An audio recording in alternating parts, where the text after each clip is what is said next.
In the late 70s, Yes. there was an opportunity, I believe it happened in the legislature or something like that in Hong Uh-huh. Kong, where they tried to vote for democracy. Aha.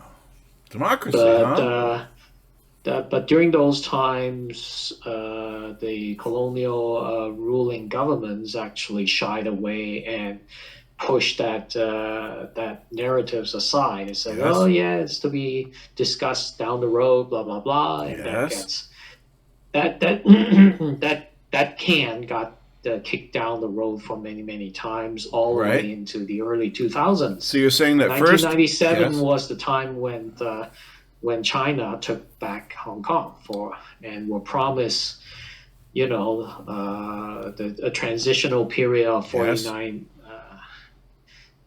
50 years. Yes. Now, so So what they you're would saying, supposedly completely transition over during the year 2047. so what you're saying is that first people become economically productive in terms of the world Right, and can right. join the world import export system. That's right. And then they start to get some wealth, and that allows them to achieve things like education That's and right. yeah, Education, better yeah, and they're lifestyles, no longer scraping by every day and just trying to correct, survive from hand to mouth. correct, And correct. then they can start to think for themselves. They can start to That's right. organize for themselves. And they can That's start to right. ask for freedoms and liberties. That's right. And then all of a That's right. sudden, the government starts to get afraid. Right. And what do? Well, they try to prevent that any way they can. And if they Yeah. can't prevent it, then they'll cause a complete change in governance. That's And right. they'll threaten to take you over and Yeah. stop you from even thinking about it. That's And right. that's what may have happened between the 70s and the 90s in Hong Kong, Correct. right? So, anyways, from that, even starting from the 60s and the 70s, Hong Mm-hmm. Kong, the deeper understanding is the fact that uh, there was a bunch of, how should I best describe it? Uh, high level civil servants working Yes. in various different governmental positions Yes. under the colonial Oh, government you mean the ruling. ones that went to Oxford and Cambridge when they were in their teens and 20s? Something like that, but Yes. they serve as a public civil servant of some kind, That's right. okay? And there are similarities at that period. There were lots of similarities between the colonial Hong Kong government rulings Yes. versus the colonial era of India ruling, where the government civil servants are primarily Uh-huh. raised and trained to become what they call AO, Right. administrative officers. Yes. So these are basically rule executioners. Ah. Okay, in other words, they're probably goons, you can call them, but not so Uh-huh. much as decision makers, they're Right. followers. Right. Okay, Now, mhm. so yeah, it sets a stage where most of the government civil servants and higher ranking officers, they're Mm-hmm. nothing but some kind of rule followers Yeah, right. and rule executioners. They genuinely label them as AO, Okay. administrative officers, no Yes. different than the colonial era of India. I see. So it's the Right. Raj in Hong Kong. Mm-hmm. Mm-hmm. Mm-hmm. Mm-hmm. Mm-hmm. So fast forward to right now, a lot of those so-called ex-British colonial AO has successfully transitioned over to the new rulers, which is CCP. And Why? why have they Because done that? CCP wants somebody who would who are not thinkers, Mm-hmm. who would not outright challenge the authorities. Okay, they want people who fall basically minions who rigidly follows marching orders Right. without questioning, Well, first and of they have all, succeeded in that regards. I entirely agree with you, but it's not a ideological or an intellectual decision on the part of Hong Kong.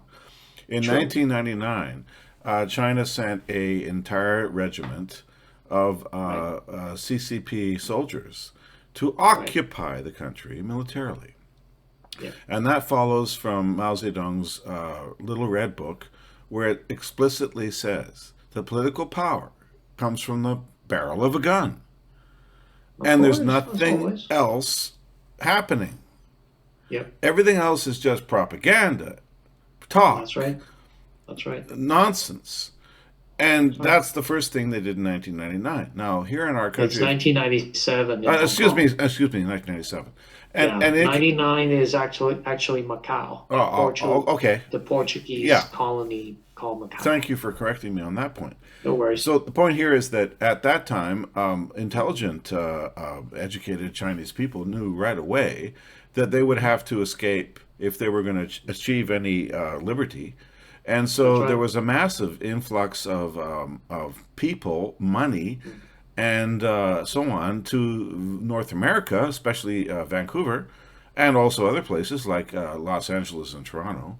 Because you have to remember that Asian people think that large cities are a more auspicious than living in the country. Okay?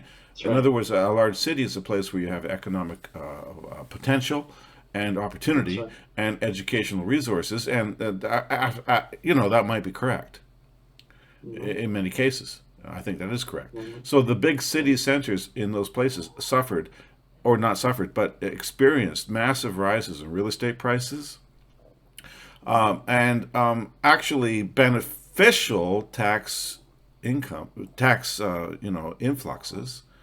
Hmm. because of this enormous Hong Kong diaspora.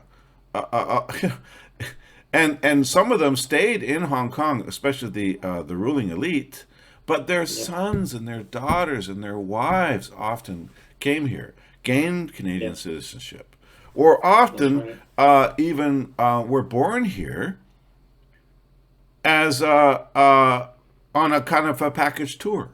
In other words, Hmm. your pregnant wife would be having birth in Vancouver or in Seattle or in San Francisco in order to obtain citizenship for the Hmm. child, Hmm. and then would return to Hong Kong. And then one of these days, far in the Hmm. future, that passport is assured. Hmm. And that's the Yep. law, right? Yep. That's the law of these places. And you know why? Because Hong Kong is a member of the Commonwealth. And a Commonwealth country allows for extrajudicial birth. Hmm. You see? So there's a whole system set up to ensure the transition of wealth, to ensure the transition of power. And it's almost like a fight between the communist Chinese and the rest of the world as to who can grab the fruits of the peoples of China, who can grab Right. the fruits of their labors, of their intellectual endeavors, who can get the benefits of a 5,000 year civilization. Hmm. It's almost like the knives are out. Hmm. And I feel sad about that because I respect Hmm. Chinese civilization profoundly. Its Hmm. art, its culture, its technological insights. And to Hmm. see it attacked and assailed and carved up like a suckling pig, using Hong Kong as the knife, Hmm. is saddening to me. Hmm. Now that's the way I see it, um, and it's caused the greatest, and the most intelligent of Chinese people to flee their homeland. How sad is that? How unfortunate is that? Hmm. Well, now it's enriched my city of Vancouver immensely. Hmm. It seems like the best, or the intelligentsia of China have escaped and left, and leaving masses of people who are being locked down, who Right. are under a COVID restriction. who are jumping to their deaths from a high-story apartment buildings because they can't leave because their doors have been welded shut and they're starving to death. Yep. What kind of dysphoric hell is that? And I feel so sad emotionally and personally for the plight of people who have been left behind and who are now in the clutches of such a demonic and restrictive political regime. Yes. And I know that you recognize that and pray every day for the liberation of the people of Yes. China. Yes. You have any comments on that? Well,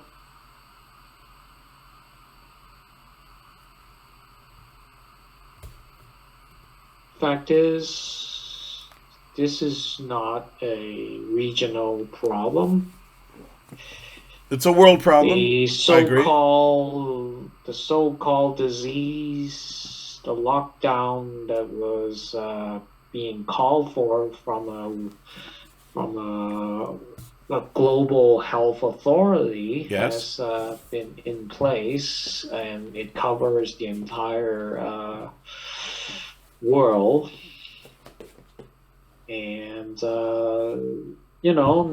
not there's not a whole lot of countries throughout this world that are completely immune to this. In other words, It's some of them true. We suffer had more, some lockdowns in of them Canada. suffer less. We had lockdowns in Yes, Canada. Yes, we did. But was it at that that's level? right. Was it at that extent? No, no. I think there are some extremely tyrannical fascist activities going on in certain places where the rulers and the politicians and the elites are really clamping down on everything, Right. basically making it a life, basically making it hell as life on earth Now, for their I would like to citizens. suggest something to you, and I don't want to stop you from talking here because you're the expert. But I want to suggest something to you. When a dictatorial regime is under threat Sure. from democratic forces due to industrialization.